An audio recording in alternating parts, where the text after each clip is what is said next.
Gràcies, Xavi, per l'hospitalitat i gràcies al Sergio i a Random per la confiança de demanar-nos que l'acompanyem aquí avui. Si això fos un plató de tele i haguéssim fet l'Atrezzo ben fet, aquí ara al mig hauria d'haver un pèndol de Newton, que és allò de les boles que quan vas a fer una entrevista, si t'ho posen, una entrevista de feina, si et posen el pèndol de Newton estàs pensant quan acabarà allò i tens ganes allò d'agafar-lo i que pari. Hi hauria d'haver un mussol i unes matrioshkas. Hi ha una pàgina que ha ben encetat el llibre en la qual el Sergio del Molino explica el perquè d'aquesta coberta preciosa d'un mussol sortint d'una matrioshka, però no hi són, però vaja, això ho trobareu en el llibre. Hem quedat amb el Juan Carlos que jo faria una mica d'introducció i després ja anirem cap a les entrevistes, però també ens agradarà que vosaltres hi participeu, perquè el públic del Sergio sol ser, jo no sé si però deus tenir la sensació de que sempre jugues a casa, són persones que t'han llegit prèviament o que fins i tot avui ja ha desaparegut el llibre? Sí. Ja se l'ha endut el Xavi. Bé, doncs que fins i tot avui molts ja molts veniu amb el llibre llegit. Ara això que us deia el Xavi, l'any 2014 el programa El Punt de Llibre el vam fer amb la unitat mòbil des de la primera No Llegiu del carrer Amistat amb el Sergio quan presentava Lo que a nadie le importa. Estos mismos sillones. Estos mismos sillones, eso te iba a decir, tú como estás igual y el sillón es el mismo... Me estoy un poco más gordo. No sé, estás igual de joven y entonces cuando lo colguemos en las redes dirán, esta foto es de entonces, però no. Vull dir que ja tenim un bagatge i ja tenim un contacte amb la No Llegiu. Jo avui quan preparava, ja porto dies prenent notes i prenc notes d'una manera malaltissa, compulsiva i ja no sé quin qualificatiu més donar perquè em faig un inventari taxonòmic de les pel·lícules, de les referències bibliogràfiques, dels escenaris, dels llocs que esmenta el Sergio en els seus llibres i no acabes mai. Mira, perquè us feu una idea, mira com vaig, amb una pinça d'aquestes i amb tot allò perquè m'ho vaig posar per ordre temàtic, és igual, és malaltia pura. Però avui com pensava com el definiria, perquè en lloc de preparar-nos una presentació allò a l'uso, convencional, a mi m'agrada aquella sensació de quan tanques l'últim full del llibre, quan tanques la contraportada dius què és el que queda, què és el que surt, què és el que queda flotant després d'haver llegit això, amb què em quedo jo, no? I coneixent el Sergio des que va publicar Laura Violeta, va ser la primera entrevista, però abans ja ens coneixíem amb aquell llibre que mai no em va arribar, que hem de parlar amb Random a veure què va passar, perquè deu estar fent voltes per Barcelona. I des de llavors jo crec que el Sergio correspon o s'adequa molt a una definició que va fer Manuel Rivas de què és un escriptor. I és aquelles persones, els que ho senten de manera vocacional, són aquelles persones que s'assemblen a les papallones de llum, que estan al voltant sempre del llum i que no tenen por de cremar-se però que tenen el perill de cremar-se. I tornen, i tornen, i ho proven amb una altra novel·la. I tornen a mirar a veure fins que cauen o no cauen, o se salven, però en tot cas la vida de les papallones és més curta que la dels escriptors. Jo ho veig així, ell s'acosta des de tots els flancs i des de tots els vessants possibles i no és dels escriptors, no sé si estareu d'acord, d'aquells que diuen de les dues categories, d'aquells que sempre escriuen una mateixa novel·la. El que sí que escriu és la mateixa vida. Des de tots els llibres que ha escrit, el que fa, al meu entendre, és escriure sobre la seva vida per explicar-se'l. I després ja em aniràs dient. Les matrioshkas, al meu entendre, a la coberta, són una mica de tots aquests llibres que tenim avui ara aquí sobre la taula. L'Hora Violeta és l'inici de tota una mena de carpetes Windows o matrioshkas, que és més bonic, les matrioshkas són més boniques, de la mort del fill, surt Lo que a nadie le importa, amb l'avi, el silenci, la família, d'allà surt l'Espanya vacía, de l'Espanya vacía està en estat embrionari el llibre del qual parlem avui, La mirada de los peces, i bé, tots formen part d'aquest intent de voler-se explicar.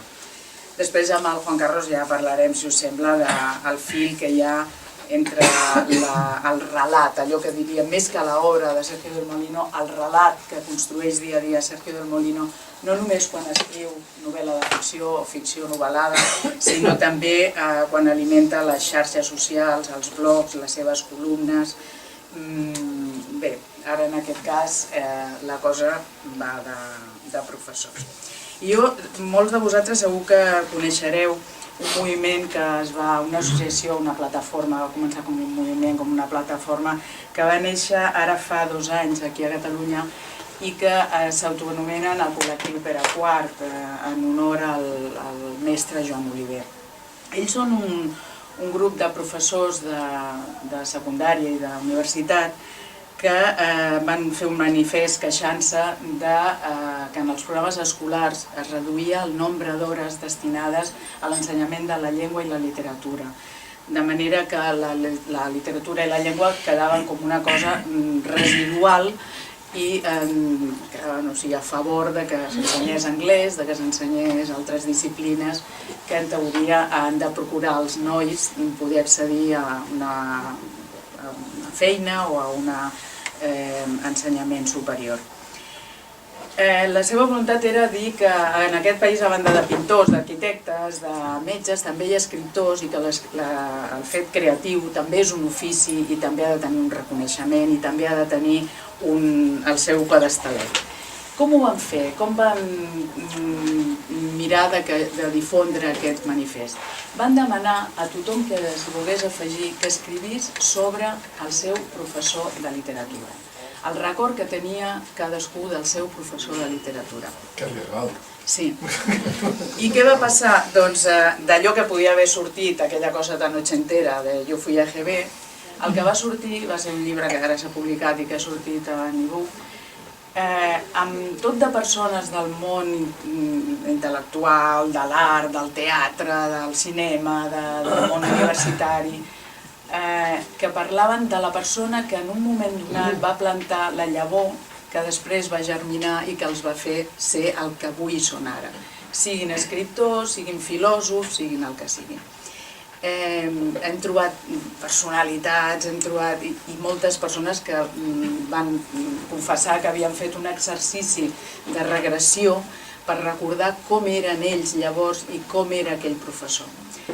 Jo no sé si tu esto lo conocías. Bé, el Sergio podem dir que parla un català perfecte, que es va criar parlant valencià, en el valencià, y que yo no sé si tú conocías esta plataforma, Sergio, pero ha dado unos relatos preciosos, muy vividos. Me alegra no haberla conocido porque es la típica plataforma, la típica idea que yo boicotearía, o sea, podría un retrato de un profesor espantoso, podría una cosa, no sé, pero... Metiendo una patata en el tubo de escape de tu profesor, Bueno, yo creo que a partir de ahí podemos hablar de lo que a nadie le importa y yo al final me reservo una teoría de un triángulo que tengo sobre Sergio del Molino que bueno, ya os la diré. Vale, yo os diría una cosa muy simple, una idea muy sencilla. Ahora hablamos con él y él nos cuenta todo lo que quiera contarnos. Es una sensación que tuve la primera vez que coincidí con ese señor en un programa de radio, por las mañanas en Radio Nacional, y esa sensación la vuelvo a tener ahora, incluso creo que más potenciada ahora incluso en este sitio. La sensación que tuve y que comenté en antena, que era la primera vez que lo veía además a él físicamente, ¿no? La sensación era que ese momento que estábamos viviendo, dentro de algún tiempo, la gente que estaba allí, había público, los oyentes que estaban en casa escuchando, que ese momento lo recordaríamos como muchas personas pueden recordar, ostras, yo estuve cuando Camilo José Cela presentó una novela. Bueno, también José Cela, ¿quién fue? No, es que yo podía haber hecho? Yo sostengo que este hombre merecería un Nobel, pero bueno. Y ahora vuelvo a tener esa sensación, y os lo digo de verdad, y yo tengo pocas intuiciones, pero las que tengo yo creo que se cumplen. Todos los que estamos aquí, creed lo que yo os digo. Dentro de unos años diréis, yo estuve en Barcelona el día que Sergio del Molino vino a presentarnos un libro. No tengo ninguna duda, no es ninguna exageración, y yo creo que muchos así lo sentís, porque algunos habréis leído el libro ya, otros lo vais a hacer en breve. El libro este me ha vuelto loco, en el sentido más potente. A mí, desde que era pequeño, cuando leía un libro, y eso es una pequeña crítica a los editores, si el libro me gustaba, si flipaba con el libro, con una frase en concreto que estaba leyendo, con alguna cosa brutal, tenía las ganas brutales de mirar la cara del escritor, pero lo hacía, y lo hago siempre, y seguramente que es una cosa muy común a muchos de vosotros, como diciendo, hostia, es este tío el que ha escrito esto. Aquí no está la foto de él. Por suerte, yo soy amigo en Facebook de este señor, y miraba la foto de Sergio del Molino en Facebook. No es ninguna cosa poética que os estoy diciendo, es literal. Lo he hecho muchas veces a lo largo de la lectura de este libro. Una cosa breve de este libro, y ya empezamos con... Tiene muchas virtudes. Una, tal vez porque a mí me toca más, es el sentido del humor brutal, que está como camuflado o cosido en medio de muchas cosas, ¿no? Sentido de humor sin el cual yo creo que este libro costaría mucho ser leído. No literariamente, costaría por la historia y por todo, porque joder, es el anuncio de una muerte, en fin, ya, muchas cosas. Hay algo que me gusta mucho de este libro, que podría resumirse en algo que Sergio dice de su profesor. Algo que demuestra cómo las cosas que comúnmente aceptamos y flipamos y tal, a esas cosas les podemos dar la vuelta de una manera brutalmente inteligente. Por ejemplo, todos coincidiríamos en que cualquier escritor, cualquier artista, elogiaría la típica figura del maestro el Club de los Poetas Muertos, ¿no? Este maestro que se entrega a los alumnos, que pide que se viva el carpe diem, la fugacidad de la vida, que se agarre tal. Pues Sergio del Molino se carga ese tópico modernito y guay, diciendo que ellos ya tenían mucho carpe diem, que ya estaban saturados de carpe diem, y lo que necesitaban era un profesor que les diera pautas de cómo va a ser su vida en el futuro, que les dijera, oye, hay que hacer hay que ser un poco cuadriculados en ese sentido, ¿no? más que vivir el carpe diem. Bueno, eso es una anécdota más que demuestra que este hombre le da la vuelta no a los tópicos antiguos, que es lo fácil, sino a los tópicos más modernos. Por eso creo que este libro es una obra maestra, y por eso vamos a hablar con este hombre. Y ahora habla tú ya de otra vez. No, pero me dais pie, hombre. Gracias. Oye, muchas gracias, de verdad. Pilar y Juan Carlos, que es un lujo estar aquí sentado haciendo sándwich con vosotros. Es de verdad que un honor, y muchas gracias de verdad por haber venido esta tarde tan complicada, que es un honor, de verdad. Gracias. No sé, yo conversaría, quiero decir, conversamos de lo que queráis, y vamos charlando, y vosotros os podéis incorporar a la conversación en cualquier momento, ¿no? Y vamos desgranando un poquito del libro, que llevo desde que salió el 7 de septiembre, llevo todos los días, yo creo que ya lo he dicho todo varias veces. El problema vamos es a intentar decir algo nuevo. Es que el problema es que yo estaba escuchando en podcast, que Xavi hablaba de los podcasts, un montón de entrevistas que le han hecho a Xavi. Y a la segunda o tercera que oía tu voz, decía, pobre tío, es que le están... Ahora vuelve a hablar de Antonio Mayona, que si no sé qué, si se siente culpable por no sé qué. Y entonces mi gran duda era, ¿qué hablamos? ¿De Antonio Mayona, de la historia del libro, o hablamos de Sergio del Molino? Yo creo que hay que hablar hoy de Sergio del Molino, porque en todas las entrevistas que le han hecho, buenísimas casi todas, casi... Sí, hostia, ya está bien, y Antonio Mayona, que sí, vale, que es el protagonista del libro, que empieza todo diciendo... que sepas que voy a finalizar mi vida. Sí, eso ya. Pero bueno, yo quiero que nos hables ¿Estáis al tanto? ¿Estáis al tanto de que acaba el libro? Sí. Y si no lo sabéis dentro de poco, por lo tanto lo que digamos ahora, da igual. Hay que saber, cuando estás escribiendo este libro, con el boom del ensayo, la España vacía y tal, ¿cómo escribías? ¿A qué horas lo hacías? ¿Cuánto tiempo dedicabas? ¿A qué dedica el tiempo? Si estaba tu hijo ahí Bueno, tocando las narices, sí, totalmente. Bueno, yo yo escribo, yo no tengo ningún ritual para escribir, no, yo cuando me gustan mucho los escritores que tienen, además, de vez en cuando te invitan a escribir sobre la mística, de cuál es tu lugar favorito para escribir, tu momento y tal. Yo no tengo de eso, no sé, esta gente que se retira a una cabaña y necesita... escribe con pluma. Claro, este tipo de cosas, yo no tengo de eso. Entonces intenté inventarme rituales para este libro. Buena cosa. Yo escribo en el salón de mi casa, con mi hijo dándome la brasa, con un montón de ruido y cuando puedo, sacando las horas, porque al final tengo la paradoja de que yo me hice autónomo para dedicarme a escribir a tiempo completo y realmente el tiempo completo lo dedico a organizar la agenda y escribo en mis ratos libres, ¿no? Entonces, pues te buscas la vida como puedes. Y este libro, en concreto, hice una cosa que no volveré a hacer nunca más porque fue un error garrafal, que es escribirlo a mano. Yo no sé escribir a mano, no sé, había perdido esa costumbre y de hecho mi letra es ilegible y luego si os dedico a algún libro veréis que nadie entiende mis dedicatorias, lo cual está muy bien también. Y intenté recuperar eso a través de los cuadernos. Cuando hablo hay un recurso y lo digo constantemente, los cuadernos, me refiero al libro, los cuadernos, este tipo de cuadernos no es un recurso retórico, es verdad, existen esos cuadernos, están. La primera versión de este libro es manuscrita. Y yo que escribo todo a ordenador, que no uso la escritura para nada. ¿Por qué uso ese recurso? Por dos razones. Una, porque quiero que la parte, sabéis que el libro tiene dos planos temporales, uno es el presente en el 2016 y luego se va alternando con un plano temporal de hace 20 años, del año 96, que son la reconstrucción de la adolescencia.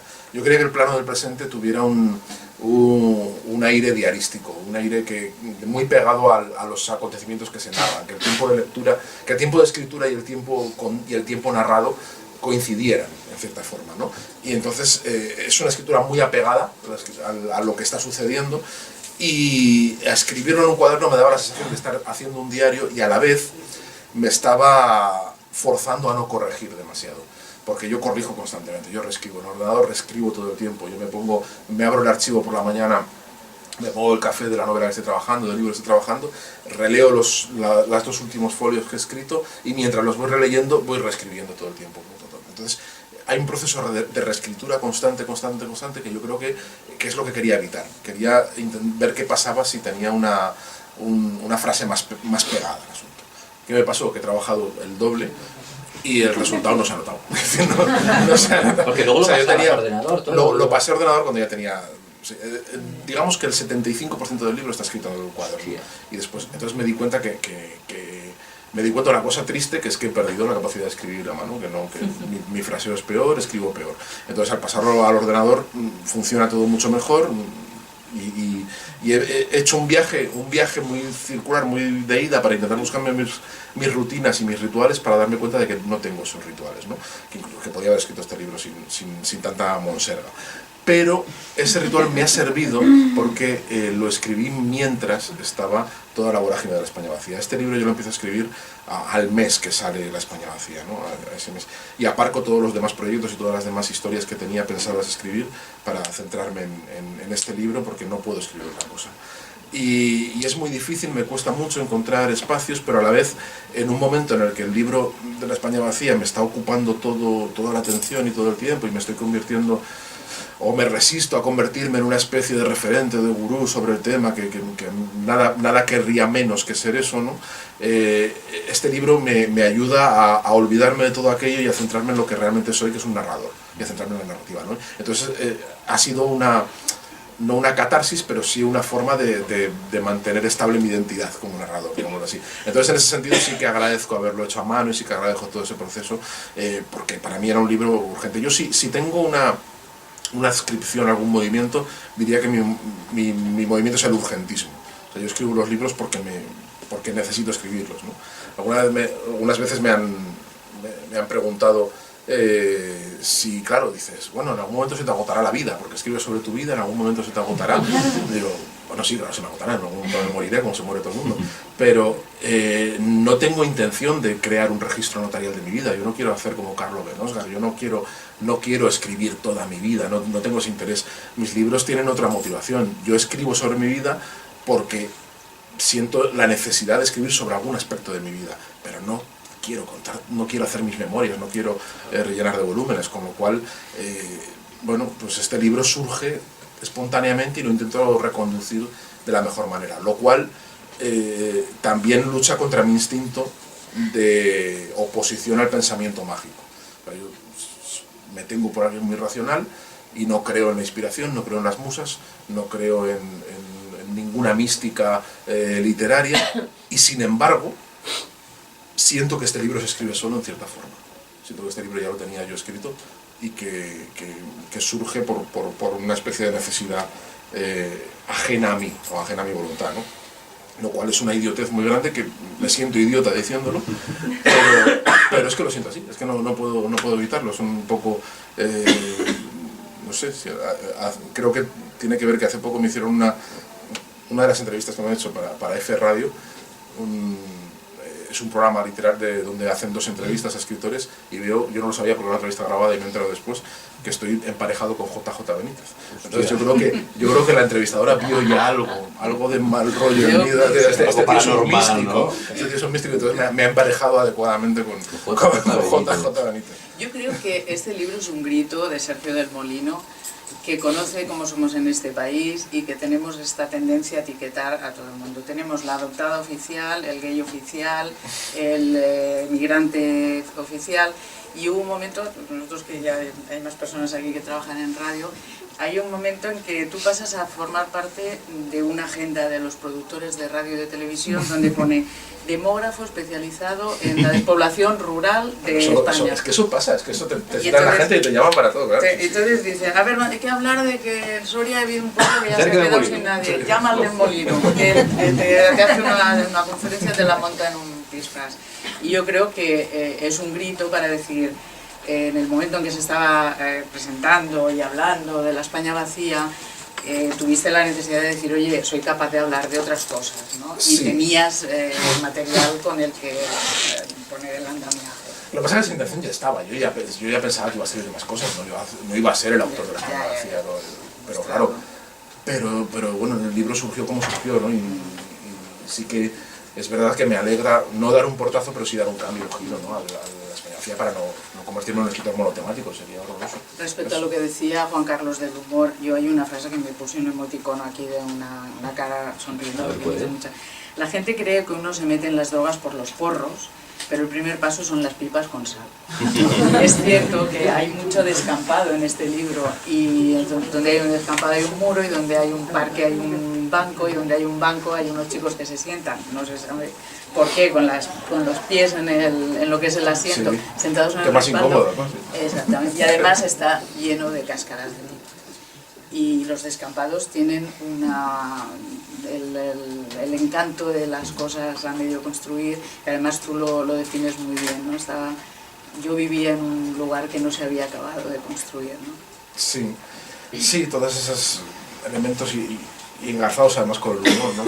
son muy importantes, y la frase que tú citas intenta desdramatizar algo muy común, tenemos una relativa presencia en la novela, que son las drogas, cómo circulan y cómo la socialización en un barrio obrero a finales de los 90 pues empieza por los porros, empieza por las drogas y tal, y era una cosa muy común, e lo expreso así porque también como una contraposición a un montón de relatos iniciáticos que yo leo, en los cuales en cuanto aparece la droga, en cuanto aparece el primer porro, cambia todo, ¿no? De repente se subraya un clímax, empieza a sonar música mística, caen unos cortinones, empiezan a oírse versos de Baudelaire, de la Fleur du Mal, se ve ahí la absenta, la cuchara, los malditos, una cosa como una retórica muy cargada, que no tiene nada que ver con lo que yo recordaba, porque las drogas no había, en el momento en el que te pasaba el primer porro no tenías una revelación, era una cosa bien normal, pues aparecía, era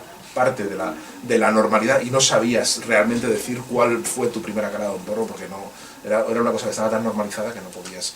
Entonces hay un intento en la novela de desdramatizar muchas cosas, de muchas cosas que están sobreactuadas y llenas de lugares comunes, ¿no? Y creo que además todo lo que tiene que ver con el barrio, todo lo que tiene que ver con esa estética del barrio, en España en concreto yo creo que tiene dos vertientes muy claras, que una es el costumbrismo cañí y la otra es la épica, la dramatización épica con tintes políticos, los cuales pues o tenemos, digamos que tenemos dos extremos que van de los lunes al sol a Aida, ¿no? En esos dos extremos se mueven todos los... Y claro, son dos caricaturas con las que creo que los que hemos vivido en el barrio no nos reconocemos y que creo que están hechas por gente que no ha vivido en un barrio, que no sabe lo que es un barrio ni la normalidad, ¿no?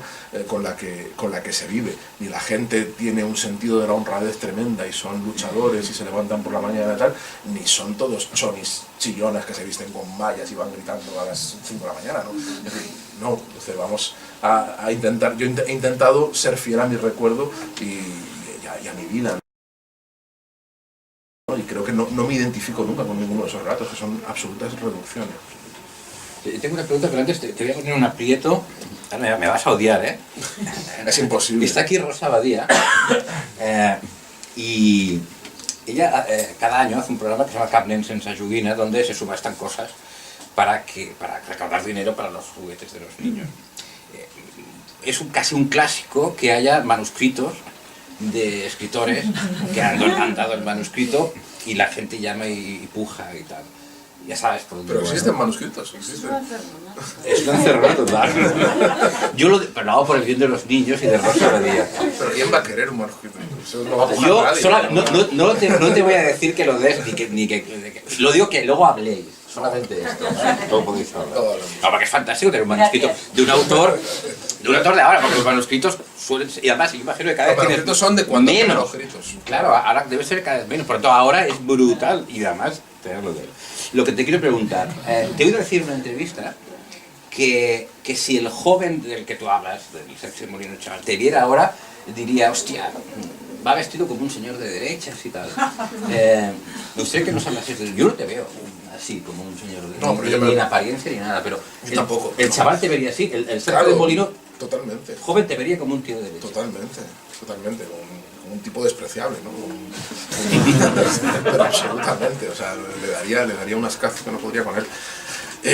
Sí, y además juzgaría como juzgan todos los adolescentes, que juzgan con una severidad implacable, ¿no? Y no podría conmigo. O sea, si pudiera, sería la paradoja ya temporal, eso ya sería mucho más que rizar el rizo de viajar al pasado y acostarte con tu abuela, sería mucho más que, o sea, venir al presente y encontrarte con ese tío tal, se pegaría un tiro y yo desaparecería porque sería para evitar convertirse en mí, sí, sin duda alguna, ¿no? Ahí, yo era un adolescente muy hosco y muy tajante además y muy imbécil como tienen que ser todos los adolescentes. Yo creo que en ese sentido no... Yo sospecho de los adolescentes sensatos que no son... Dicen, mira, es un muy buen chico, tío, pues cuidado, cuando cumpla 50 va a ser lo peor, porque yo... Sí, era un tipo además que creía que en una moralidad implacable, que juzgaba a todo el mundo, porque claro, no tienes ni idea de nada, pues te dedicas a... Todo el mundo es un traidor y un farsante, tus padres los primeros, ¿no? Y todos los demás, y los adultos por supuesto, ¿no? Todos son fáciles. Claro, yo no voy a ser como ellos, yo voy a ser siempre así y voy a llevar mi chupa de culo. Entonces es normal, es de una simpleza encantadora, pero a la vez una simpleza en la cual yo creo que tienen razón. Yo no podría no darle la razón. Y creo que eso es lo que nos jode de los adolescentes, además, que tienen razón los cabrones. Tienen razón porque todavía no tienen esa costra de cinismo que nos ha ido montando a nosotros, no tienen ningún tipo de justificación, no tienen nada. Entonces, cuando nos enfrentamos, cuando nuestra vida se somete a su juicio, nos jode muchísimo porque en el fondo sabemos que tienen razón, que nos están afeando todas las traiciones y todas las concesiones que hemos ido haciendo a lo largo de la vida, ¿no? Y no podemos no dársela, yo creo. ¿Alguien quiere hacer alguna pregunta? Lo digo porque sería bonito, ¿no? Que... Sí. Es guay, adelante. No, es sobre el tema de escribir a mano. Sí. Simplemente es recordar una observación que hacía el editor de la Córdoba, que es que antiguamente, cuando había que escribir a máquina, cuando no existían los ordenadores, había más trama, porque claro, si no tenías que corregir toda la página, y ahora hay más frases ingeniosas o más frases memorables, porque las puedes incluir en cualquier momento que se te ocurra. Qué buena idea. Quería preguntarte si tú, cuando escribes en el cuaderno, luego eres un poco infiel cuando lo pasaste al ordenador. Claro, soy infiel y además la gracia era ser infiel.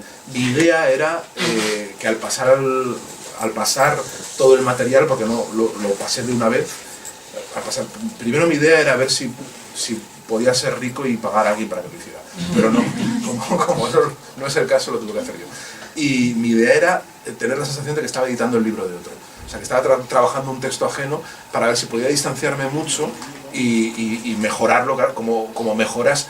Es decir, que tú lo sabes bien, todos los escritores cuando leemos libros de otros tenemos que estar con el boli detrás porque decimos esto mal, ¿no? Esto no tenía que haberlo hecho así, yo me cambiaría las frases a los otros escritores. Entonces yo quería hacer eso conmigo mismo, ¿no? Pero no lo conseguí del todo, no lo conseguí. Pero sí que es verdad que alteré completamente, o sea, realmente el manuscrito, los cuadernos se parecen poco al resultado final, porque yo luego reescribo mucho, yo dedico mucho más tiempo a reestructurar y a rehacer y a armar todo el material que a escribir, que escribir me cuesta muy poco. Escribo muy rápido y el material en bruto enseguida acumulo un montón de páginas, pero me cuesta luego mucho más rehacerlo y no se parecen nada. Las primeras versiones de mis libros a la versión terminada se parecen muy poco, ni siquiera arranque ni finales, nada. Una de las cosas más bonitas de cuando un libro empieza a andar solo, y nosotros como periodistas que tenemos ocasión de saber que estás leyendo eso y que luego vas a poder entrevistar a la persona que lo ha creado, es comentar con los compañeros que lo están leyendo cuál es su impresión. Y en el caso de los libros de Sergio del Molino hay un denominador común, que es que las personas que lo están leyendo te dicen que les gusta porque se reconocen.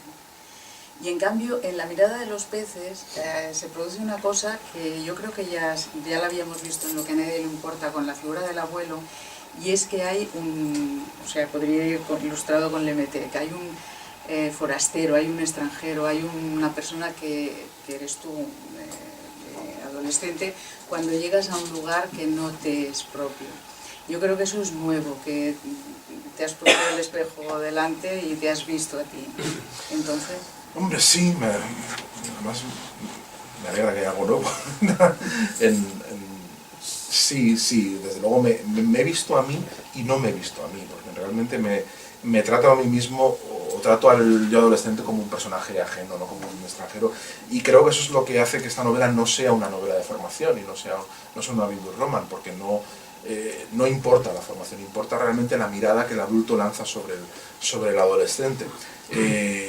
Y en ese sentido yo no me reconozco, creo que es otro personaje, y además creo que el adulto está juzgando todo el tiempo de forma muy impertinente, porque un narrador no debería juzgarlo tanto, pero sí que está juzgando a ese yo adolescente, ¿no?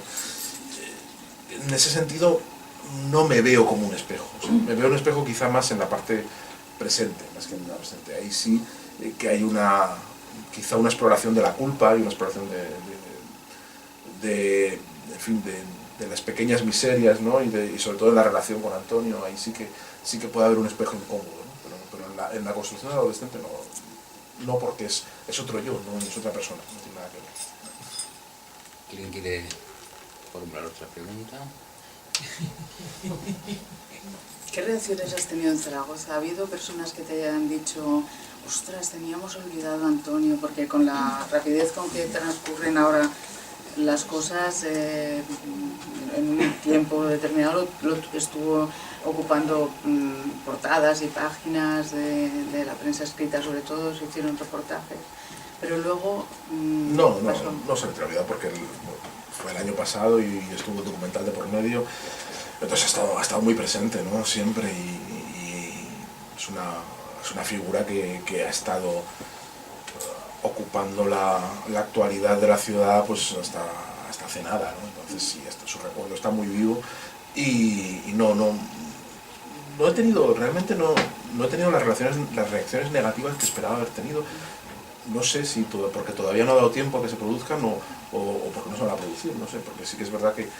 pero más que por Antonio, por la visión que hay de la ciudad, ¿no? Que es la visión, sobre todo en la parte de adolescente, que es una visión de una ciudad muy dura, de un barrio muy duro, de un barrio, en fin, que no es una mira en absoluto complaciente. A Carlos Francino, cuando me entrevistó, eso creo que no lo dijo en la entrevista, pero me lo escribió a mí, me dijo, hostia, dices, Zaragoza, que es una ciudad litóxica, pero ¿cómo que qué adjetivo es ese? Te van a matar, no sé qué. Yo creo que les tengo acostumbrados ya, que ya me toleran, ya saben, ya no es, ya, hay gente que se enfada, es verdad, hay gente que tiene, pero bueno, allí me conocen, allí saben, yo me suelo dirigir simpáticamente Zaragoza como mi pueblo, no digo...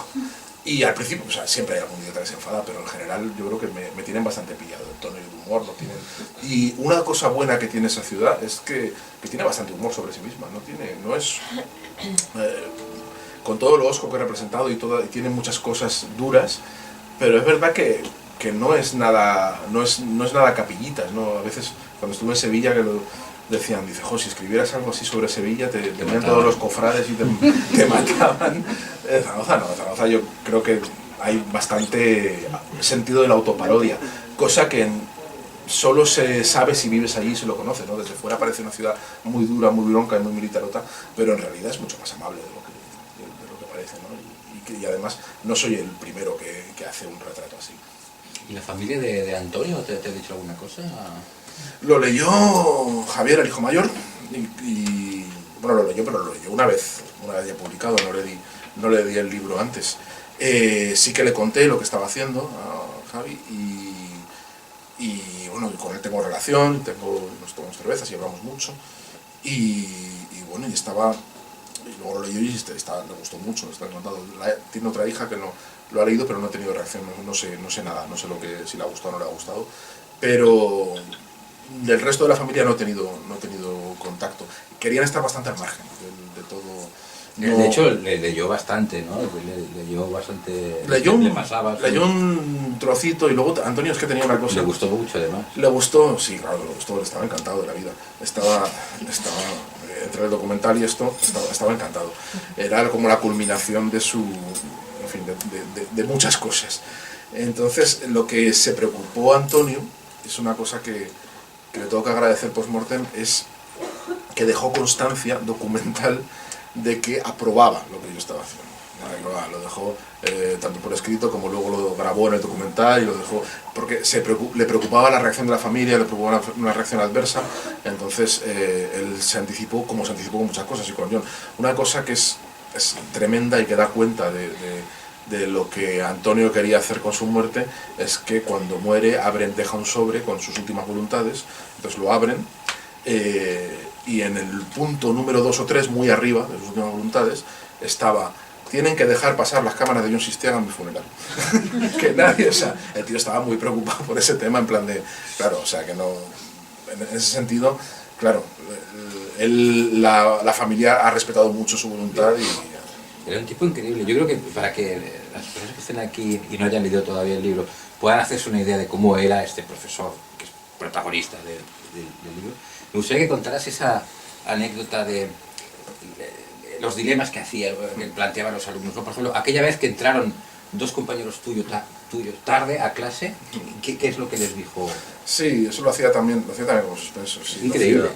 Planteaba dilemas mucho. Hacía, por ejemplo, solo podía improvisar gente llegando tarde, pero también dice, bueno, te decía un día que iba a haber aprobado general. Entonces, bien, aprobado general, estupendo, y al día siguiente venía, chicos, que han venido a la inspección, que dicen que no, que este aprobado general no, que claro que no, y que no es creíble, que voy a tener que suspender a 3.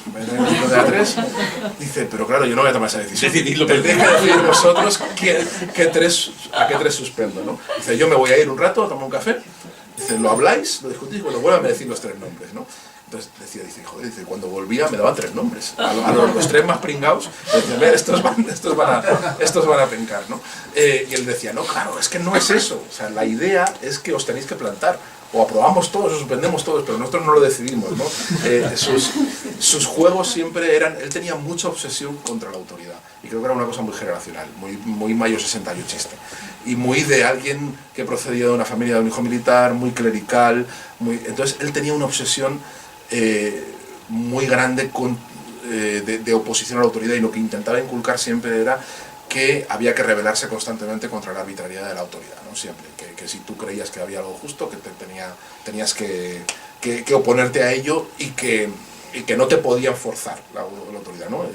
Pero eso creo que era una preocupación generacional que nosotros, los alumnos, no terminábamos de entender del todo, su obsesión, porque nosotros, a diferencia de él, no veníamos del franquismo, no veníamos o sea, la autoridad era algo mucho más difuso, más laxo, más amable, es decir, no podíamos comparar a sus padres militares con nuestros padres, es decir, entonces creo que no terminábamos de entender del todo esa obsesión, y nos parecía un poco folclórica, o sea, nos parecían que eran cosas suyas, tal, y no nos lo tomábamos muy en serio, ¿no? Eso.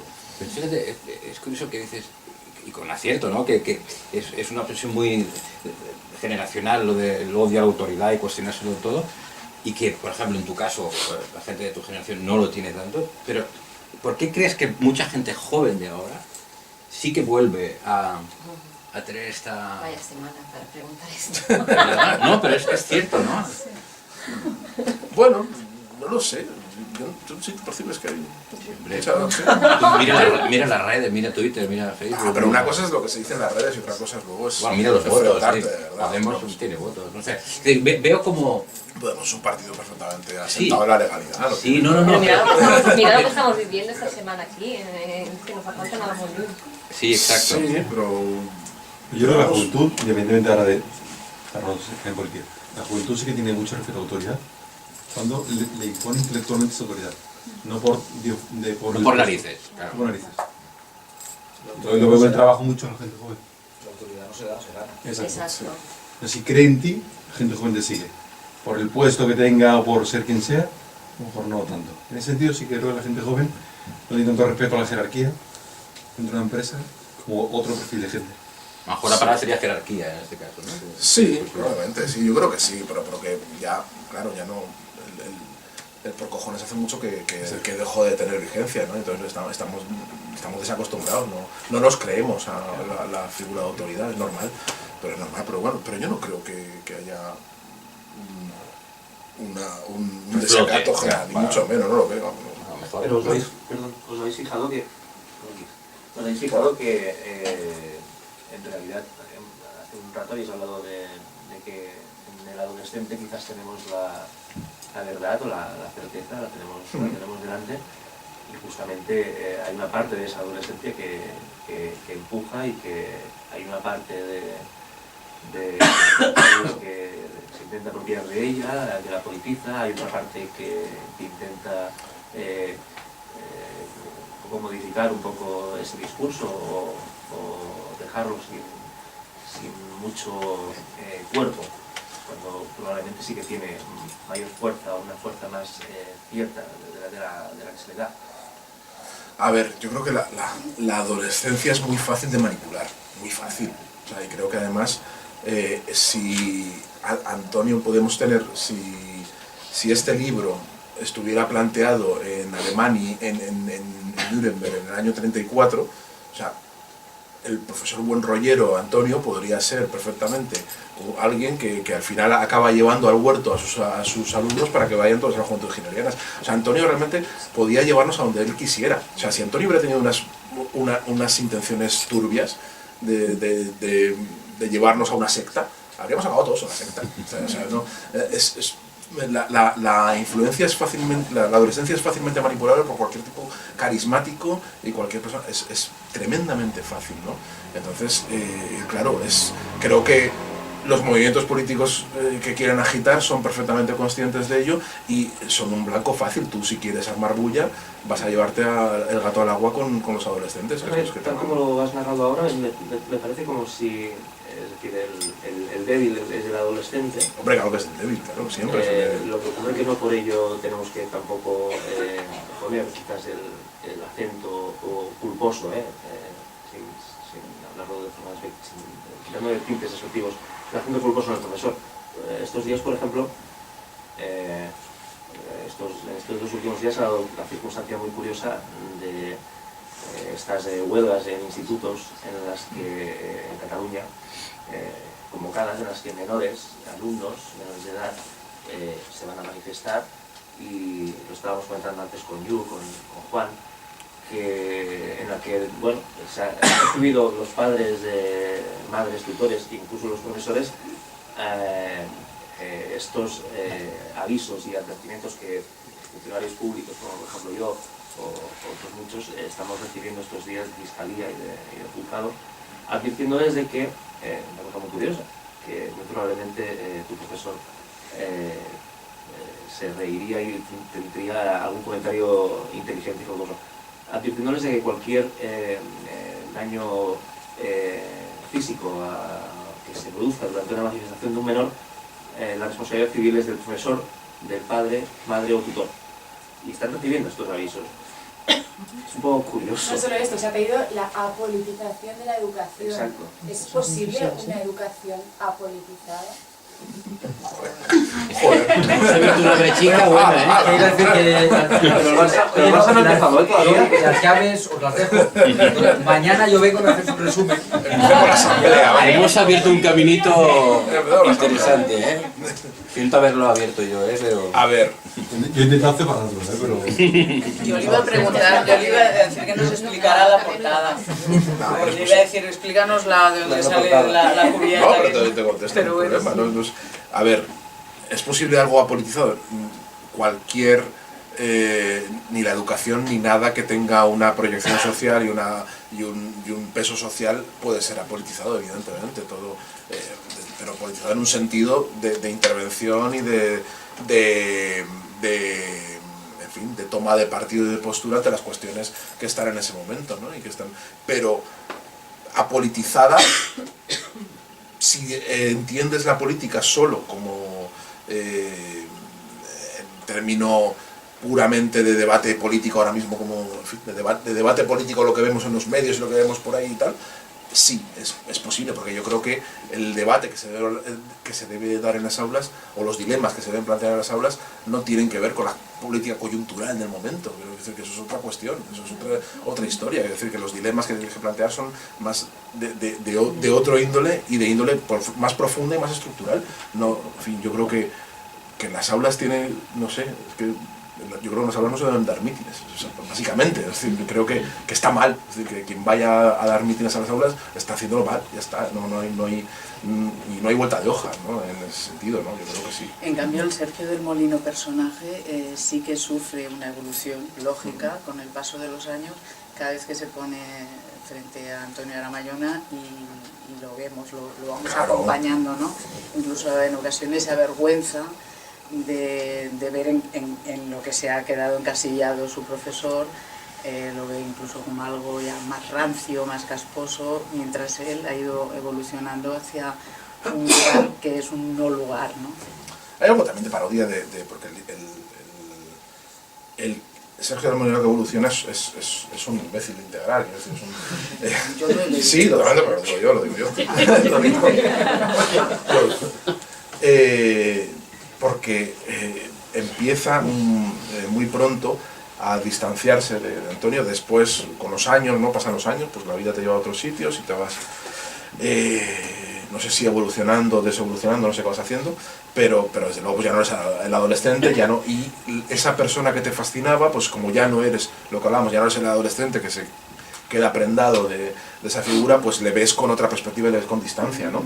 Y al verle con distancia, pues sucede un efecto rebote, digámoslo así, que en el cual se te cae en un momento dado, y a mí se me cae y paso de ver, digo, joder, ¿dónde está? Digo, ¿cómo puede ser que a mí este tipo me fascinara tanto si en realidad es un pobre viejo sindicalista que es un pesado, que está todo el rato con sus cosas y que además intenta siempre liarme para sus cosas que no me interesan nada de lo que hacen, y entonces te vuelves muy te vuelves muy duro, como nos volvemos a veces muy duro con nuestros padres, ¿no? Que a veces que nos parecen unos tíos plastas y que no...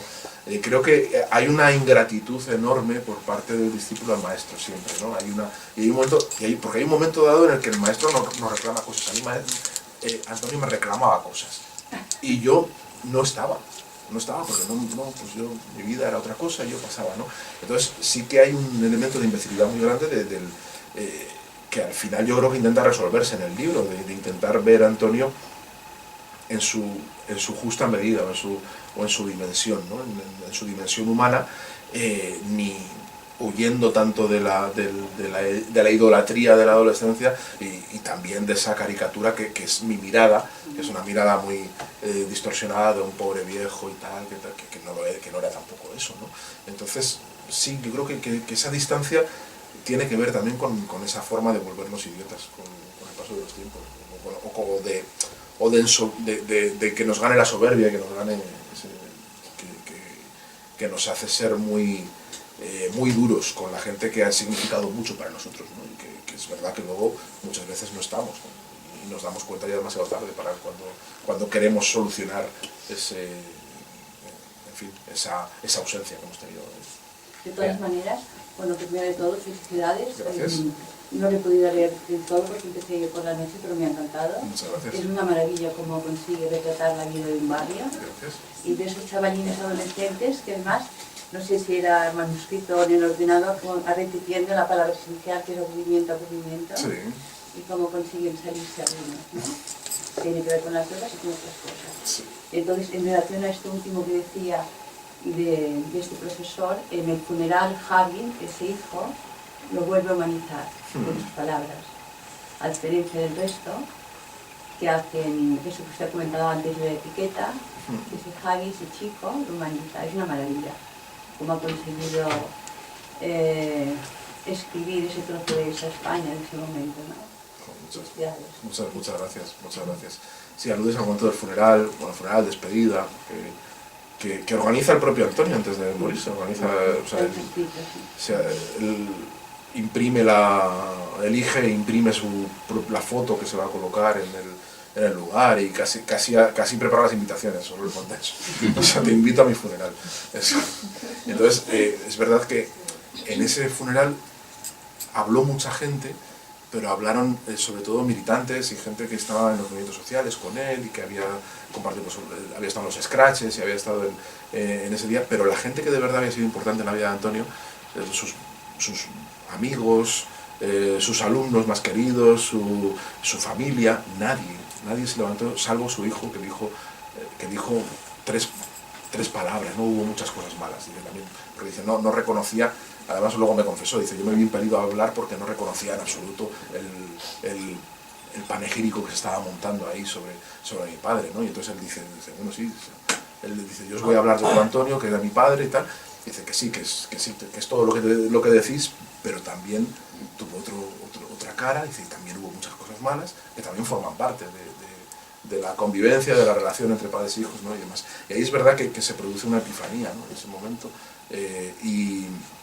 Para mí narrar eso fue difícil y está en el centro de la novela. Verás que es un momento bisagra, es la muerte, el funeral de Antonio es el centro, si abriéramos serían las páginas centrales, y el resto de la novela se equilibra en torno a ese momento, porque es un momento revelador, de verdad, ¿no? de fisura o de quiebre absoluto entre el relato público de Antonio y el relato íntimo que muchos consideramos que es infinitamente mejor que ese relato público de santo laico que se está construyendo y de gente que quiere llevarlo de procesión por las calles, ¿no? Yo en la parte de biográfica de un barrio y de un momento, te quería preguntar si tienes la sensación de que es de un momento y de un lugar muy concreto o es más ancho. Las dos cosas. Para mí, o sea, yo me he sentido reconocido y yo no soy de Zaragoza, soy de un pueblo de Tarragona y tengo 9 años más que tú, o sea, que me sentí, como decías tú, que mucha gente se siente reconocida. Yo me he sentido reconocido, pero ¿qué sensación tienes tú al respecto? Sí, pues que la universalidad se consigue desde lo local. Es decir, tú consigues hacer un retrato en el cual se reconoce mucha gente si lo anclas a un tiempo y a un espacio. Por eso lo que el viento se llevó es una historia local de Atlanta. Entonces, claro que lo reconoces. Si no estuviera anclado a un tiempo y un espacio, no podrías reconocerte, no podrías hacerlo tuyo, ¿no? Aunque ese tiempo y ese espacio te sean completamente ajenos. Entonces, claro, es algo imprescindible. Pero luego hay más. Yo creo que está relatando el final de un paisaje urbano muy común en España, que ha dominado las grandes ciudades españolas durante 30, 40 años y que está desapareciendo en ese momento. Estamos ya en esos años 90, va a venir la inmigración masiva, va a empezar la burbuja del ladrillo y esos barrios van a desaparecer, cuando han sido más o menos estables desde los años 60, ¿no? Y han vivido 2 o 3 generaciones de españoles han vivido ahí. Entonces, claro, es una forma urbana muy reconocible para cualquiera que haya vivido en un barrio. Lo va a reconocer, porque al final se construyeron todos más o menos en la misma época, tienen todos más o menos el tipo de gente, es un paisaje urbano perfectamente reconocible, ¿no? Luego está cómo se consigue, porque luego está lo del estilo que le imprime Sergio, que es, uno no sabe de dónde le vienen las influencias y las herencias, pero el inicio de la descripción del barrio, no sé si estaréis de acuerdo, es muy similar al inicio de Bienvenido Mr. Marshall. Es un narrador entrando por cada una de las ventanas y descubriéndonos quién vive allí y cuál es su sueño y cuál es su olor, que en ese caso era... Entre 13 del Percebe. Eso es rebajar mucho a Berlanga. No hay que rebajar, Ibáñez es maravilloso. Ya, pero la entrada es como si fuera la cámara de la Guerra de los Mundos, ¿no? Entrando en las habitaciones y describiendo los olores, ¿no? Hay mucho olor, hay mucha música. Sí, sería un travel, ¿no? Sí, empezaría. Sí, sin querer ser tampoco un retrato de barrio, ¿no? Pero sí que es verdad que pone el foco al principio en los olores de una tarde o de una tarde-noche de un barrio, ¿no? La fritanga, y que es el momento, yo creo que donde afloran las frustraciones, donde uno está cansado de todo el día y tiene ese momento un poco de soledad antes de cenar y tal, y es cuando a la mayoría de la gente yo creo que se le viene el mundo abajo, en ese instante, ¿no? Esos 5 minutos antes de servir la cena, yo creo que son los momentos. Quizá una conexión puntual y potente con la España vacía. Sí, sin duda alguna. De hecho hay un capítulo que para mí es muy importante de la España vacía, que se titula El Orgullo, que habla me centro mucho en Vallecas y en el heavy metal, me centro mucho en la periferia de Madrid. Y luego Pérez de Andújar. Sí, Pérez de Andújar, claro, sí, cito toda esta gente, claro. Y que en las cuales hablo de cómo la cultura urbana se forma como reacción de los hijos que han llegado del éxodo rural, ¿no? Y hablo en ese capítulo. Ese capítulo para mí es muy importante, no solo porque creo que parte del significado del libro está concentrado ahí, sino porque me toca, biográficamente me toca mucho, y es el germen, claro, el germen del retrato que hago luego en el barrio está en ese capítulo. Pero esto no siempre. Es más ancho que la tuya sola, que tú sola biografía, es más ancho. Pero como todas las biografías hablan de todos. O sea, tú necesitas algo concreto y muy concreto. Ahora ya no doy talleres de escritura, pero cuando daba talleres de escritura, el primer día y del primero al último siempre, la insistencia era intentar que comprendieran todos los talleristas, que comprendieran la importancia de lo concreto.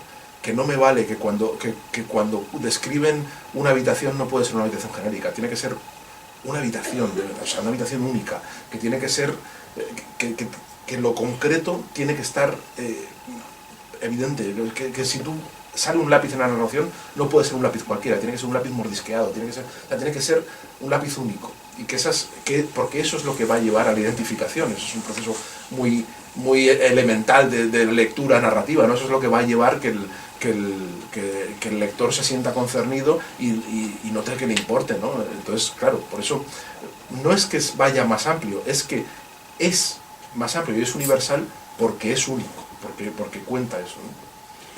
El tiempo en el que transcurre la novela, la época, que he oído decir que ha sido poco narrada, porque claro, por una cuestión obvia, ¿no? Que la gente que vivió que esa época todavía no ha alcanzado una edad, y por tanto no se ha escrito, ¿no? Los escritores no han llegado a hacerse lo suficientemente mayores como para escribir. ¿Tienes la sensación de que con esta obra se está empezando como una nueva...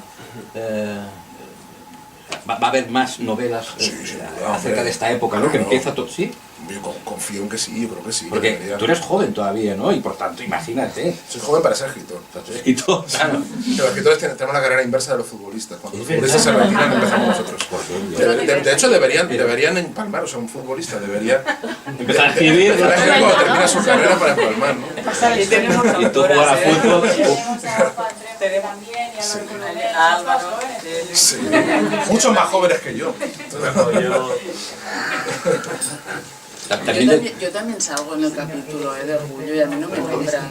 Es verdad, ¿sabes? Claro. Pero si sales en el capítulo. Si salgo yo en el capítulo de Orgullo, no me ha verdad. nombrado, ni a mí Es ni a mi verdad, madre. tienes razón. Qué Mi feo. madre y yo salimos. Qué feo, es verdad, tienes razón. Hombre, Tienes razón, es esperando verdad, si yo. sales eres personaje Estoy mío. como la Qué Cenicienta. pena. Eres personaje mío, es verdad. Oye, Lo ¿tu siento, familia perdona. lo ha leído el libro? Porque antes hemos hablado de qué opinaba la familia de Antonio cuando lo ha leído, pero la tuya, porque claro, aquí hablas de ti y hablas... ¿Qué te ha dicho? Bueno, y Cristina y sus canas, ¿eh? ¿Qué te ha Sale dicho? Cristina y sus canas. Bien, hombre, Cristina lo lee en estado embrionario, lo lee desde el principio, sí, claro. Y el resto de la familia cuando ya está publicado, ya no se lo pasó antes. Entonces, Y has empezado a recibir ya... sí, Bien, ¿no? están encantados, sí, pero yo creo que tengo la suerte de tener una familia completamente ajena al mundo literario. Entonces, todavía consideran un honor aparecer tangencialmente en un libro, no les molesta. Entonces tengo esa suerte, que les parece que es una forma de ennoblecimiento. Entonces, O sea, como sea, ¿no? Para bien o para mal, pero sea, aparece... por ahí mi madre y tal, y mi madre está encantada y tal. Entonces, Claro que sí. o sea, si mi madre, yo creo que si yo viniera de una familia de tradición literaria, pues me provocaría más disgustos. Ya. Pero, Hay una cosa súper divertida que te he oído decir. Dices, mira, como en este libro hablo de mi vida y tal, que esto sirva un poco para acabar ya con la idea de que soy una joven promesa, ¿no? Sí, Bueno, eso es. ya ha empezado, ya hay una parte de mi vida narrada, que eso las jóvenes pues no lo hacen, ¿no? Y a ver si de una vez por todas se elimina esa idea. ¿Tú crees que ya vas a dejar de ser joven promesa? Pese a que eres joven. a ver, sí, es que sabes que en España tienes la etiqueta de joven promesa hasta que te jubilas. Sí, luego ya de repente eres Luego ya. olvidado. De Ya joven luego ya, promesa, o olvidado. el Nobel o olvidado. Exacto. No puedes pasar, hay solo dos caminos, ¿no? Entonces, bueno, no es deliberado, evidentemente, Ya. pero sí que es verdad que he hecho un libro que se remonta a memoria de 20 años atrás. Entonces eso ya no es propio de una joven promesa, ¿no? Ya no puedo presumir de eso. Entonces, bueno, no puedo presumir, y es que tampoco he tenido nunca interés en presumir de eso, en que me etiqueten, con lo cual, bueno, yo creo que ya no puedo salir a las listas, porque ya solo hay listas de jóvenes promesas y luego las listas de candidatos al Nobel. Entonces ya me voy a pegar ahora, si mantengo mi carrera, me voy a pegar 50 años sin salir a ninguna lista nunca para nada. La del Nobel, sí, yo creo que la del Nobel, sí, va, por favor. Sergio, aún no me he leído el libro, con lo que no sé si a esa pregunta la contestas en el libro. ¿Intentaste convencer a Antonio de lo que iba a hacer? No, convencer no, porque no tenía ningún sentido. Antonio tenía muy claro, o sea, de hecho cuando te llama no te sorprende porque ya ha escrito mucho. Él era miembro de la Asociación Derecho a Morir Dignamente, era muy claro, y de hecho solo alguien que no hubiera prestado atención ni a sus escritos ni a lo que él decía le podía pillar por sorpresa. O sea, estaba clarísimamente anunciado desde hace mucho tiempo que él iba a hacer esto en algún momento, ¿no? Entonces no tenía ningún sentido, porque además creo que no era la decisión de un perturbado, ni respondía a una depresión, ni respondía a nada que hubiera que intervenir. Yo creo que no podías convencerle de nada porque no había nada de convencer, ¿no? Entonces, pero sí que hay y está en el libro contado, sí que había un problema, una inquietud con el cómo. Yo me preguntaba, y se lo pregunté a él varias veces, si la forma pública en la que había decidido acabar con su vida no podía hacerle incurrir en una paradoja, en el hecho de convertir un acto de libertad en sentirse preso de un acto de libertad. Es decir, bueno, yo me he comprometido, voy a hacer esto, no me puedo arrepentir, porque bueno, voy a defraudar unas expectativas, entonces me preguntaba hasta qué punto se sentía él empujado a eso, y se lo dije varias veces, ¿no? Y le dije, digo, Antonio, te puedes echar atrás en cualquier momento, ¿no? ¿Sigues teniendo esa duda? ¿O si lo hizo porque ya lo había prometido o anunciado? Pues en un 15%. Está claro que sí, ¿no? No, pero sí, pero tenuemente, o sea, tenuemente. Hay veces que estoy convencido de que tajantemente no, pero a veces pienso, joder, igual sí, no sé, pero vamos, tenuemente, ¿eh? No es la deuda que tenía al principio, que era muy... Pero te pesa más la idea de que él era lo suficientemente inteligente como para no obedecerse a sí mismo por el hecho de obedecerse y porque lo haya dicho simplemente, ¿no? Sí, totalmente. Pero vamos, y además fue todo muy plácido y muy bien. ¿Te han pedido lista de Spotify?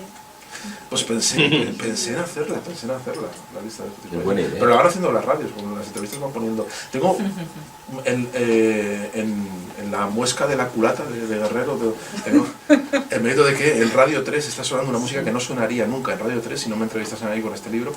Ha sonado Barricada, suena Iron Maiden, y sin ironía, suena en serio. Entonces es genial poner en la radio comercial, poner Iron Maiden da una satisfacción. Bueno, sin ironía. Sin ironía, bueno, tú apuesto con ironía. Iron Maiden, en la que estamos de acuerdo, que es la escena esa de escuchar el disco de Iron Maiden con el nuevo vocalista en vez de Bruce Dickinson. Eso es lo que decíamos antes, sí. De lo concreto a lo universal. Estaba leyendo eso y digo, coño, esto yo lo hice con un amigo también. Acabamos de dar la vuelta al disco y dijimos, vaya mi mierda de disco. Pero el disco, pero la canción la has puesto sin ironía en el radio. Ahora digo, ¿no? Pero... Desde fuera, los que te hemos ido siguiendo y tal, hemos ido viendo como, la palabra puede parecer un poco tonta, ¿no? Pero que te has ido consagrando, ¿no? Y, como la hostia. No, como escritor, ¿no? Que, hostia, te vamos siguiendo y por lo que vamos oyendo de otros, vamos escuchando en las radios, en las teles, vamos leyendo referencias sobre tu obra, poco a poco dices, hostia, ese tío cómo se va consagrando. Vale, yo lo vivo de una manera ajena, pero tú, ¿esa sensación la vas teniendo? Que semana a semana, mes a mes, hostia, cada vez soy como más guay para la gente. Va creciendo la luminosidad, empezó sí. en el pie, ¿sabes? No, ¿cómo coño, ya ha llegado por encima de la rodilla, pero ¿cómo ya brillo por aquí. Pero debe molar mucho, ¿no? Y escribes pipa, vas escribiendo y hostia, vas viendo que, joder, me están tomando en serio. Van empezando a saber que soy bueno. Sí, Eso como hay una inquietud por saber que lo toman en serio, sí. Eso. Bueno, se viene, pues mira, por un lado, esto te da mucho curro. Entonces, el curro lo que te lleva es que tienes que estar encima y no puedes estar, no sé si tienes, yo no creo que tenga ningún laurel sobre el que dormirme, pero no te puedes recrear esto. Yo tengo muchas cosas que hacer y cada vez tengo más y no sé cómo hacerlas, es decir, no llego a todo. Entonces, lo vivo con una sobrecarga de trabajo espantosa, pero que bien, que intento sobrellevar. Entonces, bueno, como yo tengo la desgracia de, precisamente por haber crecido en un barrio obrero y una familia, pues tengo el pundonor del trabajo bien hecho, muy metido dentro, soy un profesional que da asco en ese sentido, porque no disfruto de nada, o sea, yo voy de viaje y tal, y no me preocupo por el viaje, me preocupo por las entrevistas y que todo esté bien y que todo. Eres sufridor. Soy sufridor, entonces no disfruto. Entonces, claro, yo disfruto, me preocupo de que las cosas estén bien hechas y no disfruto de eso. Y además un sentido de la responsabilidad que todavía no termino de asumir que mis palabras tienen eco, porque yo soy, y bien lo sabes tú y todos los que me seguís por Facebook, que yo lo utilizo para decir chorradas constantemente, ¿no? A mí me gusta mucho, soy un gran chorradista, me encanta la... Son chorradas que tienen mucha gracia. Bueno, me encanta la chorrada, me encanta tal. Entonces, que haya una audiencia al otro lado que me tome en serio, que exija algo de mí, que se indigne o sea, que tener cuidado con lo que digo, todavía no me acostumbro y no sé si me voy a acostumbrar. Es decir, eso no, y creo eso sí que es algo que me cuesta, ¿no? El tener el hecho de que tengo una imagen pública y que esa imagen pública en cierta forma hay que cuidarla. Todavía no sé muy bien cómo hacerlo, eso no, pero por lo demás pues currando mucho y no, ya te digo, disfruto poco. Ayer cuando nos repartíamos los papeles pues, en un grupo que creó Sergio, a ver cómo lo hacemos, tú de qué hablas, quedamos con Juan Carlos, que como él es filósofo, como ha colado. Bueno, estaba el grupo, estábamos los tres y otros 4 ancianos ¿Había más gente? Sí, había 4 ancianos más que aparecen en la noche. Vale. Pensaba que habías puesto a gente que no había hablado en el grupo. Dijimos, oye Juan Carlos, tú te encargas de Nietzsche, o como se pronuncie, y yo ya hablaré por afinidad, mi madre es aragonesa, digo, ya hablaré de los cabezudos, del parque de Piña Pignatelli y tal. Ya me estaban apuntando. ¿Por qué el Parque de Pignatelli? Porque allí nace un poco, dio origen a la cubierta, a esta ilustración preciosa, que yo antes he dicho que le preguntaría cuando hablara. Tú no has hablado de Nietzsche y yo no he hablado del Parque Pignatelli. Pues venga, por tanto, empieza tú. ¿Empiezo yo? Sí, sí. Pues descríbenos la cubierta, Sergio. Yo es que estoy grabando para el programa, ¿eh? Y entonces, todo esto se está grabando. Todo esto se está grabando, esto queda inmortalizado y nos están filmando. O sea, que están haciendo parte del trabajo, del curro, de tu programa que estamos haciendo aquí. Igual te tiro un huevo que te plancho una al revés. Es esto de esta cosa horrorosa de la sinergia. A ver, la portada. La portada. La portada, yo, bueno, cuando se plantea la portada y cuando Claudia está aquí me dice, bueno, ¿qué hacemos con la portada y tal? Y yo sugiero que me gustaría que le hiciera Sara Morante, que es una ilustradora magnífica, con la que yo tengo buen rollo y creo que conoce mi obra, y hicimos una cosa muy bonita el año pasado en el Círculo de Bellas Artes, que era una ilustración en directo, que yo iba leyendo unos textos míos y ella los ilustraba en directo, ¿no? Y me pareció que quedó una cosa que nos entendimos muy bien, ¿no? Y que creo que entendía muy bien lo que es mi literatura. Entonces yo solo dije Sara Morante, no dije nada más.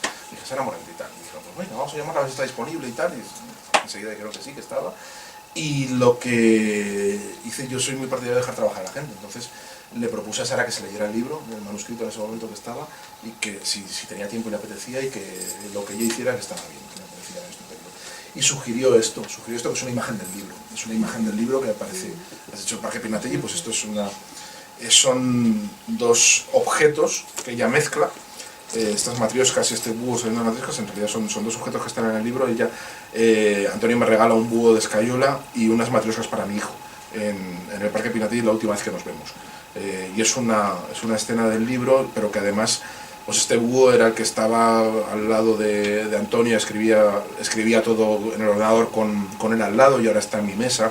Y bueno, estas matrioscas yo creo que tienen mucho que ver también con cómo es el libro, que tiene una forma también de matrioska, de historias dentro de historias, y que también mis libros son así un poco, ¿no? Un libro sale de otro, y yo creo que era una imagen acertadísima que se complementa mucho con el título, La mirada de los peces, que son ambas dos imágenes que creo que muy potentes y que resumen y que centran mucho todo lo que significa el libro, y que cuando el lector se las encuentra, pues funciona como cuando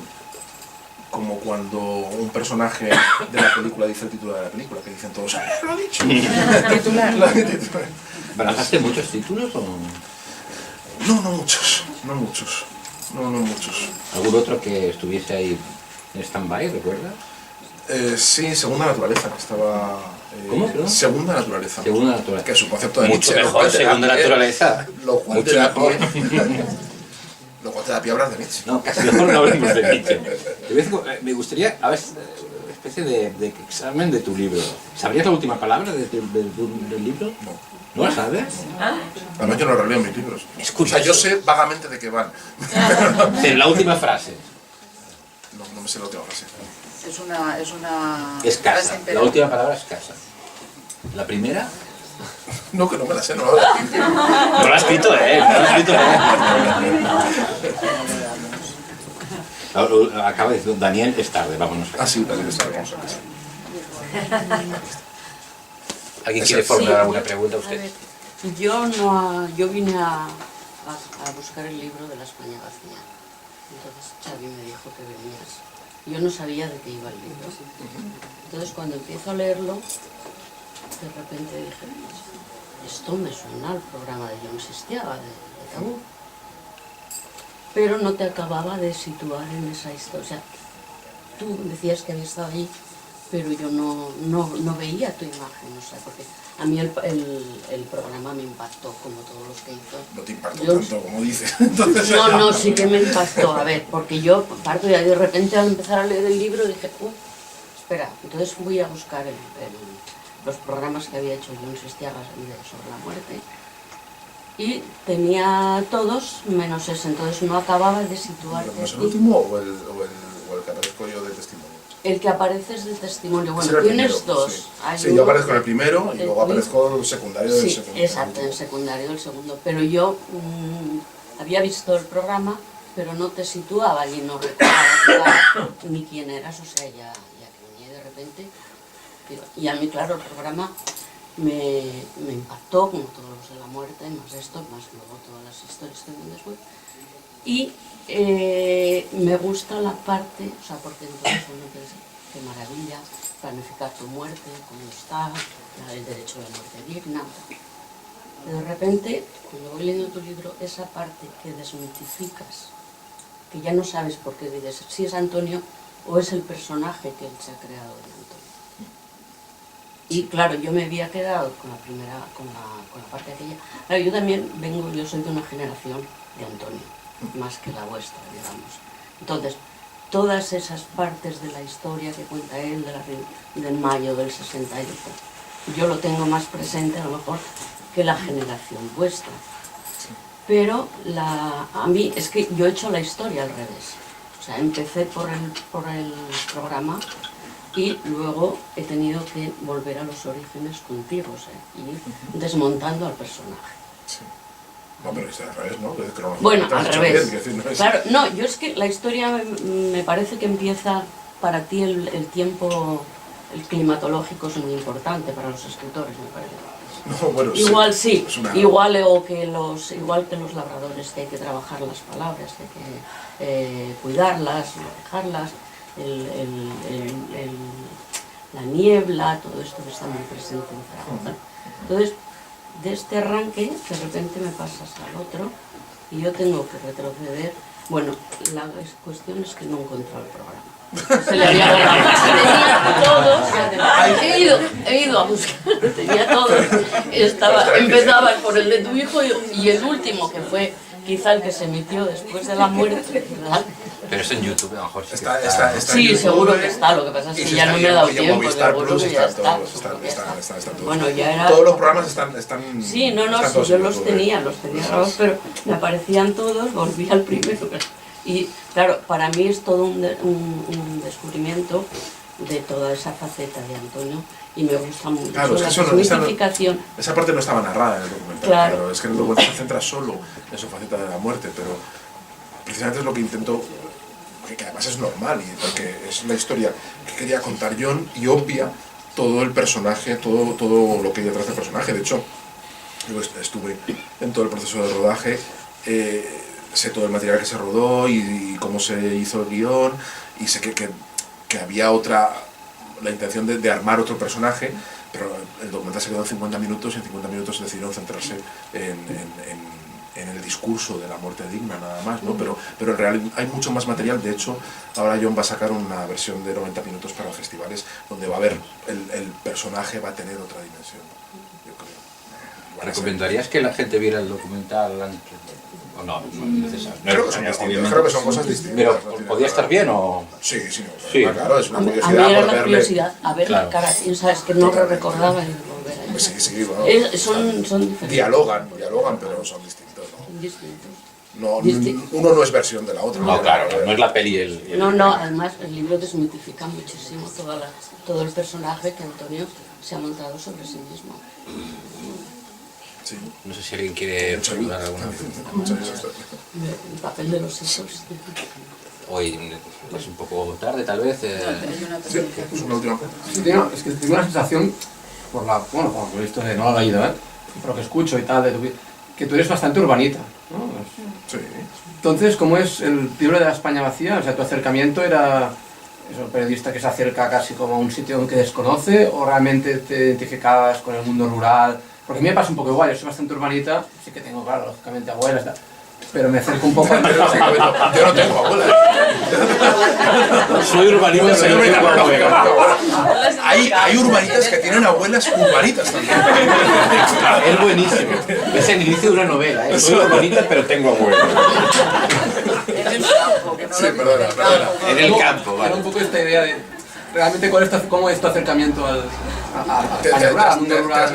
Sí, la España rural sí me encantó, Sí, pues yo creo que está medio contado implícitamente en la España vacía el acercamiento. De hecho, hay un capítulo final que habla de creo que el acercamiento es biográfico y de largo recorrido, ¿no? Como reportero, como yo encuentro muchas historias trabajando en el Heraldo de Aragón y encuentro historias porque veo que nadie le interesan esas historias, entonces yo me puedo buscar un hueco contándolas, ¿no? Y hago muchos viajes y empiezo a conocer un mundo al que nadie le importaba y nadie le prestaba atención, ¿no? Pero también tiene que ver con mi abuelo, tiene que ver con, sobre todo, un momento que Pilar conoce bien del libro Lo que a nadie le importa, que es el retrato que hago en ese libro de mi abuelo, de cómo él se construye al jubilarse una casa en su pueblo, en un pueblo en el que solo ha nacido, porque querían tener la partida de bautismo para tener la vinculación con el pueblo, pero nunca habían vivido en ese pueblo. Y sin embargo él se compra la casa, se la apaña, se la hace y todo, y se vuelve un campesino. O sea, se empieza a disfrazar. Él, que ha vivido toda la vida en Madrid, un dependiente del Corte Inglés, empieza a vestirse con pantalón de pana, empieza a llevar boina, ayata, entonces se hace una ficción, se reinventa toda su identidad o asume la que él cree que es su verdadera identidad sin haberla vivido, nunca. Entonces, claro, eso que está contado en Lo que a nadie le importa tiene que ver con esa fascinación, con esa reflexión sobre nuestra relación con el paisaje, es evidente. La España vacía no es el libro de un ruralista, no es el libro de alguien que de hecho yo creo que no tiene conexión con esos libros. Y si ha tenido un recorrido distinto el libro y ha tenido una lectura distinta, creo que tiene que ver precisamente por el punto de vista desde el cual está escrito el libro, que no es la enésima recreación etnográfica de, la vida de los pueblos, sino es otra cosa totalmente distinta, parte de alguien que contempla ese fenómeno desde fuera. Eso sí. Yo para ti tengo una pregunta solo. Pues que la gente querrá que le firmes el libro, más los libros que comprarán ahora van a regalar, que también todo esto. Es la pregunta más importante. ¿Has traído la tortilla de patatas de tu madre? Lo dijiste en el Facebook. ¿Que iba a traer tortilla de patatas? ¿En serio? ¿Está firmado eso? Tortilla de patatas de tu madre. No, bueno, dije, no pude haber dicho eso, es imposible, me desdigo. Veníamos a esto. Venía a esto. Una hora. No había tortilla. ¿En serio? O sea, no esperabais del libro, por lo tanto no escribes lo del libro, empezamos a echar con Álvaro, que tampoco escribes lo de Facebook. Ojalá no escribiera lo de Facebook. ¿No serás Mili Vanilli?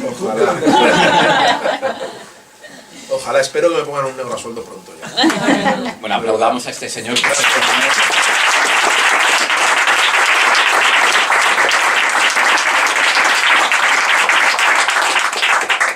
gracias. Hemos hecho una cosa que teniendo aquí al editor no le hemos preguntado cómo se lleva y cuando le corrige y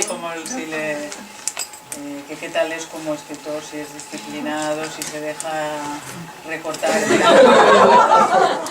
Aquí te sobran 80 páginas, este personaje lo has de cambiar, tira por allá. En este caso era difícil porque ya estaban dibujados, ¿no? Pero... Le quité la foto y la solamos por eso.